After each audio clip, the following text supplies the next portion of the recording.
Okay, welcome back and nandito ulit kayo sa Vintage Channel kung saan bukod sa nagpapakita ako ng mga unveiling ng mga bales, medyo redundant re-review rin tayo, nag-aaral din tayo ng mga brands na nakikita natin sa mga damit, sa mga ukayan. So, pinag-aaralan natin kung profitable ba yung mga items na pwede nyo makita. And also, pinag-aaralan din natin kung paano tayo mag-presyo ng items. Okay?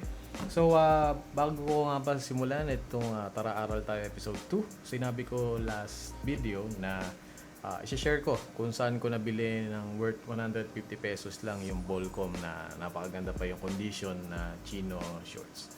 So, magpapagame ako and basta umabot ng 20 comments, game na yon. So, valid na para mag-push ko yung giveaway. So, sa unang makakahula ng lugar, magbibigay ako ng clue, magro-roleta ako. Iro-roleta ko lahat na nakakuha ng tamang sagot. So, first 50. Okay? First 50 na lang. Sige. So, ito na yung clue. Okay, so dito ko siya nabili sa lugar na to. So again, may mga nagbabike, may nagde-date pa. Tapos feeling ko may mga inuman dito eh. Tsaka may kainan. Ayan, dito mga picture. May tulay. Okay, so yan yung clue natin. Okay, so mag-give away ako. Meron akong dyan na branded din na galing din sa bale pero black na hoodie. So ipapa-giveaway ko siya sa isa sa first 50 na tamang sagot. So i-comment down nyo lang and then like para maging valid and also subscribe na rin kayo. Okay? So bago ko simulan, eto na, short intro muna tayo before we proceed.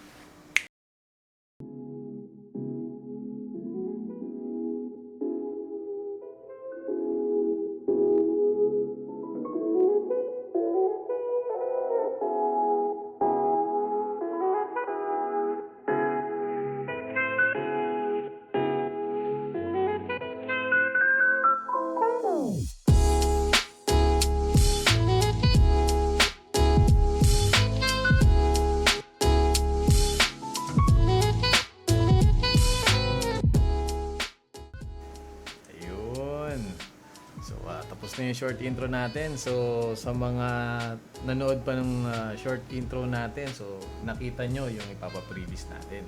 So, ganda, di ba? So, okay, so good luck again sa mananalo. Okay, so start tayo ng TAT episode 2. So, O'Neil Brand. So, O'Neil Brand. Sino si O'Neil Brand? So, ayon kay Wikipedia, si O'Neil is originally a Californian surf and wear surfboard brand started in 1952 by Jack O'Neil. So medyo matagal na. So wow, naka-eye-patch pa si Jack O'Neil. And then galing ng San Francisco, nag-move sa Santa Cruz. So ito yung logo nila. So maraming variation yan ng tags through the years. And then sadly, ito fast forward na lang tayo. So sadly, si Jack O'Neil, yung founder, is namatay na siya noong 2017 June 2 at the age of 94. So tagal ng buhay niya sa mundo. Okay? So si O'Neil is a private company. Okay? So next, tignan muna natin. So sa US O'Neil, magkano nga ba ang presyo ng isang branded na O'Neil? So sa price nila, so naglalaro ng 120, may 59, ito mga pullover, $59, almost 60 na. So ito yung mga price niya. $59. Yeah, pag brand new. So pag brand new. So pag sininyo rin yung tag, medyo iba na rin yung design ng tags niya. Okay? So bukod diyan, marami silang selection. So may shorts, yung t-shirts, ito. Maraming mahilig sa t-shirts eh. So ito yung mga design ng mga shirts nila. So maganda, may pagka-vintage yung color palettes niya kung titignan nyo. And magandang skate shirts. So, maporma, malinis. So, okay, so nagpa-price ng $29.50 yung isang shirts na brand new ng O'Neil. So, peso almost close to 1.5 kung 50 plus ang palitan. Okay? So, meron bang O'Neil sa Pilipinas? So, nag-check ako, may nakita akong isa from wheninmanila.com. Sinabi nila dito na nagkaroon ng O'Neil. So, ba't ko sinabi nagkaroon? Kasi ni-research ko to. Mamaya makikita nyo sa before end. I think hindi na nag-exist yung branch na to. Pero nung inopen siya, so ito si O'Neil. Yan yung store niya sa Glorieta. So, hindi ko na inabutan, hindi rin ako updated. Pero mamaya, discuss ko sa inyo kung nag-exist pa ba talaga sila ngayon. So, next. So, ito na yung ngayon yung mga key information na dapat nating matutunan kay O'Neil. So, pag naghanap tayo ng vintage O'Neil sa Ukayan, ito yung mga key natin. So, originally 1952.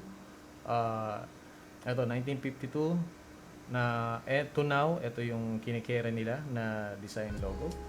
And then 1980s. So, ito yung mga type ng mga tags nila na kailangan nyong suriin pag nag-ukay kayo, nakakita kayo ng O'Neil para at least ma-distinguish nyo agad. So, 1980s, ito yung mga O'Neils nila. So, vintage pati sa kulay. Ito nga mukhang parang cobra, hindi mukhang wave kasi kulay pula. So, yun, 1990, so malaki yung pinagkaiba. So, parang halos Nike rin sila or Adidas kasi marami silang variation ng tags nila through the years. So, 1990s, colorful, vibrant tags reflecting the playful spirit of the 90s. So, yan yung information nila. May mga gradient effects din katulad nito. Okay? Regular tags with the Wave logo prominently displayed. Yan yung Wave tag prominently. And include size information often made in the USA. So, pag ganito yung nakita nyo na tag and nakita nyo made in the USA, malaki chance na kuha kayo ng 90s na vintage only. Next, year 2000 or Y2K. So, Y2K, ito yung mga logo variations nila. So, description, modern design with clean lines and bold fonts. So, tingnan nga natin kung bold fonts. Yes, medyo may pagka-slab or mataba yung mga font na ginamit sa O'Neil. Consistent use of Wave logo sometimes with additional text like board babes or sportswear. So, ayan to. Katulad ito, sportswear. Ayan. May mga additional text siya. Okay, so pag ito yung mga examples nila, so na Y2K or year 2000 na O'Neil tags. So ito naman next is yung 2010s vintage O'Neil tags. So showcase a variety of styles and layout reflecting modern branding trend. Use of QR code and other digital element of some tags. Okay, so key information to, may QR code. Pag nakakita kayo ng O'Neil, may QR code katulad ito. Ito. Clear indication niya na 2010s yung nakuha nyong O'Neil. Okay? Etong tag na to, nung nagre-review ko, mostly sa shirts ko to nakikita. Yung ganitong design. Okay, so can't see your tag. So, doon sa site na to, ito yung Vintage Clothing Guides. Maraming information dyan regarding sa mga tags ng mga clothing. Unfortunately, wala dito yung tag ng sweatshirt na meron ako na O'Neil. So ito yung nandun sa intro and also display siya sa likod ko. So medyo kinabahan ako, baka mamaya kasi option nakuha ko. So nag-research pa tayo ulit and nakakita din tayo ng similar item na may kasamang tag. So dalawa yung item basis ko. So una, ito yung nakita ko dun sa Depop na website. So, isa sa sikat na mga online selling, trading na website for vintage clothing. US-based siya, ayan, naka-dollar siya. So, ito yung malapit-lapit sa logo nung O'Neil natin. So, ito, pull out ko yung picture. So, ito yung O'Neil na meron ako, na nakuha ko sa Babe. Ang difference lang ito kasi made in China.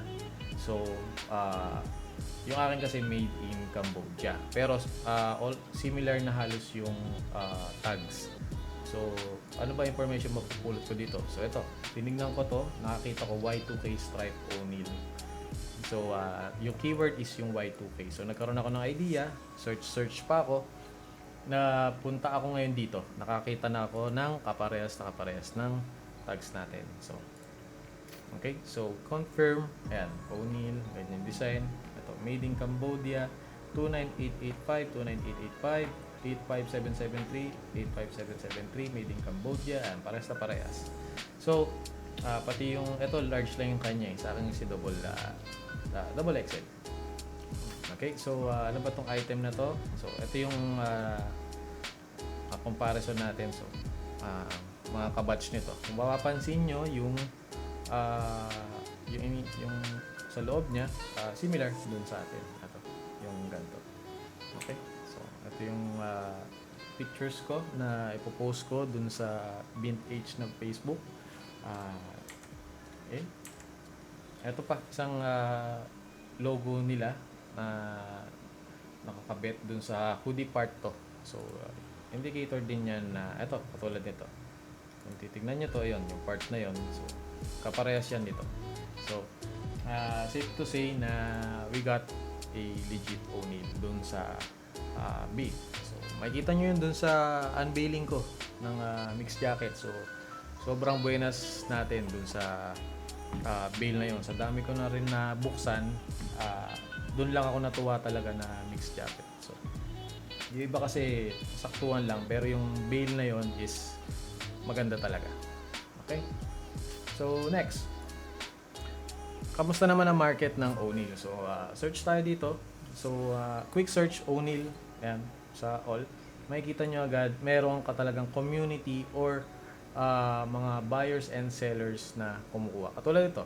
Look, si UK buyer dito sa Vintage and Streetwear Lux PH, ano, makikita nyo, vintage, looking for, wanted to buy, vintage Y2K, so si O'Neil. So, yan, tulad niya, kung gusto kong ibenta yung item ko, pwede akong mag-PM sa kanya, offer, hopefully mag-reply. Meron din dito, vintage Y2K, so nakita nyo, nakalagay O'Neil, so may market, again, so 2 points. Tingnan natin dito, so wala. Pero yung picture niya O'Neil, so 3 points, di ba? May mga seller on, ito, looking for vintage Y2K surf. Kaso January 2 pa to. Pero makikita nyo, ayan, may O'Neil. So, may market si O'Neil. So, kung makakita kayo ng O'Neil sa Okayan, hanggang magandang presyo, magandang profit nyo, pag nabili nyo siya, kunin nyo na. Kasi mayroon talaga. May profit at may community rin na mahilig kay O'Neil. Maganda naman kasi talaga yung quality eh. Ito, ang ganda ng ito, cotton kasi itong akin eh. So, ang ganda ng pagka-cotton niya. Okay. So, next. How about sa marketplace natin? May mga nagbebenta ba ng O'Neil? Yes, meron din po. Kaso mostly shirts, shorts, yan, may caps. So, ayan yung mga price base nila, 350, 750 sa cap, ito 850, so 700 sa rush guard. Okay? Ayan, may mga nagbebenta at may mga bumibili. So, tulad, tignan natin to. Ito, O'Neil, so with back print, issue minimal crack print. So, pinakita niya ba yung ano? Okay, so ito, katulad nito. So, kung ganito yung O'Neil niya, I think medyo latest to. Kung babalikan natin to, dito siya nagpo-fall eh. Wala siya sa vintage eh. Hindi siya ganito kasi may board babes to. Tingnan natin yung wala. So all black lang talaga. So tingnan natin. Wala doon sa mga guides natin, pero close yung ito doon sa tunaw na O'Neil logo. Kung tingnan natin.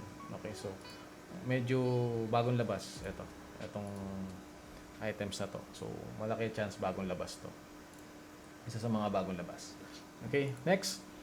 Meron bang dedicated group para kay O'Neil? Meron. So, sa pag-search ko sa Facebook, ito yung Facebook group na nakita ko na clearly indicating ito si O'Neil. clearly indicating O'Neil ownership. So, nag-join din ako nito actually today, itong ginagawa ko yung video. So, kung titignan, eto, O'Neil broad shorts. So, dito nagbebenta sila. So, if ever makakuha kayo, you can join this group. So, shoutout nga pala sa group na to. Hopefully, maganda ang market natin and sana lumaki pa. Okay? Next is continuation ng O'Neil stores official sa Philippines. So, before nagkaroon tayo ng O'Neil sa may SM Mega Mall. Kaso lang as per Google at ako, malapit lang ako sa Mega Mall.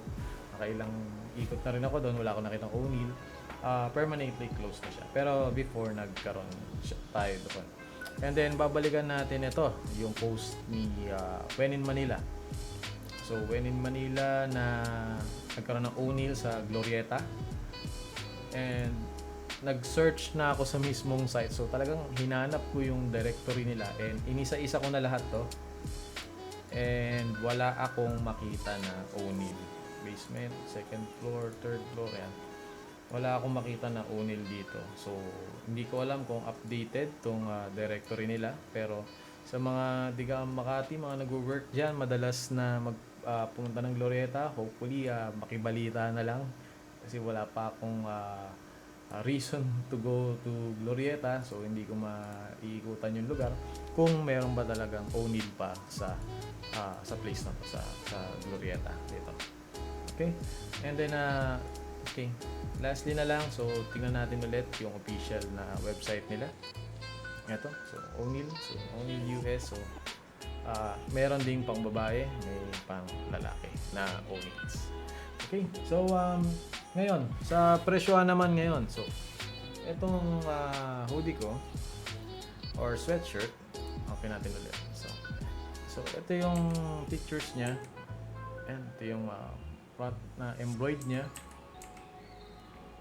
Yan yung hinukunan ko. So, kasama yan sa video. So, ito yung binibenta ko na ipopost ko to soon dun sa Bint H na Facebook page namin. So, lagay ko na lang, ito, yung nasa baba ng video ko. So, yan yung logo niya. So, Facebook page, search nyo lang Bint H sa pages and doon ko siya ipopost. Okay? So, again, so here, that's it muna. Presyo muna. So, presyo. So, since nakita ko na siya, kung pepresyohan ko siya on this video, balik tayo dito. So, kung pepresyohan ko siya on this video, I think I'll be okay na lang siguro dito around 600 to 700 na price range. Hindi naman ako nagbebenta ng 1,000 depende talaga sa item. Pero to be honest, ito medyo mahirap hanapin to at very good condition to. Wala siyang damage. So walang pinholes. Also yung mga tags niya kompleto. Zipper, napakadulas ng zipper. Ayan, napakadulas ng zipper, parang brand new na. So actually pwede kong i-hold to. Kayang ibenta naman around 800 mas pataas, 800 to 1,000. May mga hahanapin mo lang talaga yung mga correct na buyers or followers ng O'Neil. Pero for fast break 600, 700 goods na ako doon. By the way, tumatanggap din naman ako ng mga trade ups. So basta PM lang kayo doon sa page namin. Okay? So, yun muna tayo sa episode na to. And hope you enjoyed. And kindly please like the video, subscribe also kung nakatulong sa'yo. And kung meron kayo suggestion na next brand natin for episode 3, comment down yun lang sa baba. Okay? So, yun lang. And peace out. Okay?